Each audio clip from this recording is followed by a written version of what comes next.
Agora, destaque para a importância da vacinação. Está previsto para começar amanhã a campanha de vacinação contra a Mpox, doença que anteriormente a gente chamava aqui de varíola dos macacos. Segundo o Ministério da Saúde, a imunização será destinada às pessoas com maior risco de evolução para as formas graves da doença. Vamos falar sobre esse e outros assuntos também relacionados à vacinação com a infectologista, epidemiologista Luana Araújo. Sempre muito bem-vinda, doutora. Uma boa tarde. Obrigada, Carol. Uma boa tarde. Um prazer estar aqui com vocês hoje. O prazer é nosso, doutora. Para começar, Luana, quem que é esse público-alvo que a gente está falando aqui? É sempre importante prestar esse serviço. Quem são essas pessoas com maior risco de evolução da forma grave da doença da Mpox? A gente, na verdade, usa um critério que é muito parecido com outras doenças infecciosas, né, Carol? Quem está sob risco maior é normalmente a pessoa que não consegue se defender desse micro-organismo.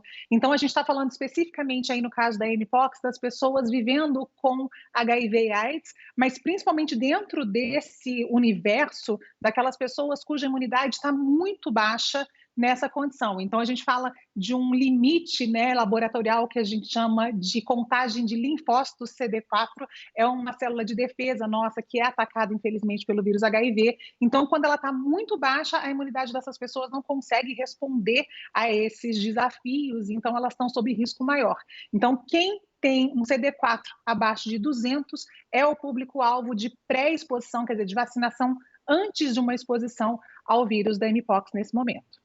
Qual que é a importância de ampliação dessa vacinação, doutora? A gente fala ainda num público muito restrito, um número mais limitado de doses. Qual seria a importância de ampliar essa campanha diante dos registros que temos hoje da doença aqui no Brasil? Gente, nesse momento, a gente não tem dados, inclusive, para aumentar ou para ampliar esse público-alvo. Mas eu lembro também que há uma grande dificuldade no próprio acesso ao diagnóstico, sabe, Carol? Esse diagnóstico ele não é um diagnóstico amplo e restrito em qualquer unidade de saúde com muita facilidade. Então, nesse sentido, a gente precisaria combinar estratégias, entender melhor esse panorama do acesso ao diagnóstico para, inclusive, conseguir pensar se valeria a pena ampliar ou não a população a ser vacinada nesse momento. Importante é que, neste momento, essa população de risco muito aumentado, ela está coberta pelo quantitativo que a gente tem agora. Doutora, aproveitando aqui sua participação, estamos falando de vacinas, falamos aqui da Mpox, agora vamos falar sobre HPV. Há uma nova vacina disponível apenas na rede privada, começará a ser aplicada, portanto, em jovens. A HPV é uma preocupação nesse momento, quando a gente fala do câncer de colo de útero, da incidência dele aqui no Brasil. Qual que é a diferença desse imunizante e se há alguma previsão para que ele esteja disponível na rede pública de saúde? Do que depende isso? Bom, a primeira coisa é a gente saber que esse imunizante está disponível em outros países, como, por exemplo, os Estados Unidos, há muito tempo. Então, só chega aqui agora para a gente de uma maneira extremamente atrasada, inclusive, tá? A diferença dele agora para o que a gente tem hoje à disposição é que no que a gente tem à disposição hoje são 4 sorotipos que são prevenidos, né, em termos de infecção pela vacina. E essa nova vacina, essa nova formulação, previne para outros 5. Então, a gente tinha uma vacina que prevenia 4 tipos de infecção associadas ao HPV e agora seriam 9. Então, nesse sentido, ela é extremamente importante, ela amplia a proteção contra todos os cânceres, lembrar que não é só câncer de colo de útero, Carol, que é prevenido por essa vacina, mas câncer de ânus, câncer de pênis, câncer de boca, né, onde o HPV consegue chegar, ele tem esse potencial oncogênico, como a gente chama. Então, nesse sentido, tem uma vantagem muito maior fazer essa vacina do que a gente tem hoje disponível. Infelizmente, ainda é só no privado. No público, provavelmente isso vai ser disponibilizado à medida que essas doses atuais forem sendo consumidas. Então, quando forem compradas novas doses, provavelmente já devem ser doses dessa nonavalente, como a gente chama, essa vacina nova. Enquanto isso, infelizmente, para a maior parte do público, essa vacina vai continuar só disponível no privado. Doutora Luana Araújo, aproveitando aqui também, estamos há 3 anos vivendo uma pandemia de Covid-19. Vamos falar um pouquinho sobre a vacinação contra a doença, que ela tem muitas dificuldades em avançar, principalmente no público mais jovem, nas crianças. Ao que podemos atribuir essa dificuldade de avanço da vacinação dessa parcela da população?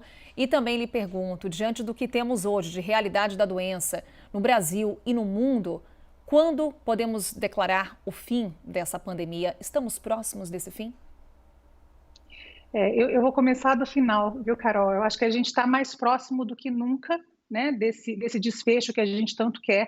Lembrando que o fim de uma declaração de emergência internacional em saúde, que seria a ideia, né, da pandemia nesse estágio mais avançado, não significa que o vírus foi completamente controlado ou erradicado, significa simplesmente que a gente saiu daquele estágio mais grave em que o vírus causava perdas de vidas de uma maneira bastante ostensiva.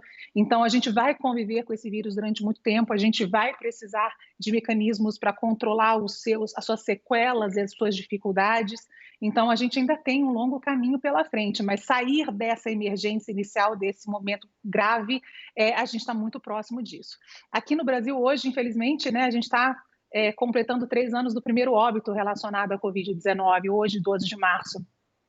Eu gostaria de dizer que a gente aprendeu muito mais coisa do que a gente aprendeu, que as nossas decisões são muito diferentes hoje do que eram lá atrás, que a nossa população está muito melhor informada do que já esteve, mas infelizmente eu acho que em muitos aspectos isso não aconteceu. Um deles é o das crianças, como você menciona. O fato das crianças não conseguirem serem vacinadas como elas merecem e elas têm o direito de ser, se deve, na sua maior parte, por absoluta ignorância. Ignorância em nível de falta de informação. E aí a gente tem a falta de informação dos pais que não conseguem ter um acesso à informação decente para entender riscos, benefícios e por que a gente escolhe vacinar, por que é essa orientação. Ignorância de profissionais de saúde que, a despeito de terem um título, não têm o conhecimento técnico para fazer uma recomendação baseada em evidência e, portanto, colocam, às vezes, até medo nos pais ou não recomendam vacina quando isso é absolutamente incorreto, é um erro médico, quero deixar isso muito claro, é um erro não recomendar vacina para crianças e, por exemplo, para gestantes. E a gente também sabe que há uma indústria que se compraz disso, né? Infelizmente, há uma indústria do que é ruim, uma indústria que se alimenta do medo das pessoas e que vende soluções para problemas inexistentes. Então, lidar com todas essas circunstâncias requer uma comunicação muito clara com as pessoas, resolver as dúvidas que elas têm para que elas compreendam a importância da vacinação, que foi o que nos trouxe aqui, né? Até hoje, numa condição de saúde de vida muito melhor. Então, eu espero ainda que a gente consiga reverter essa crise de confiança, sendo muito claros e transparentes com as pessoas, para que todo mundo tenha direito à proteção que merece. Luana Araújo, infectologista, epidemiologista, nessa conversa conosco aqui na CNN. Mais uma vez, muito obrigada, Luana. Até uma próxima. Obrigada, Carol. Um bom domingo para todo mundo. Até.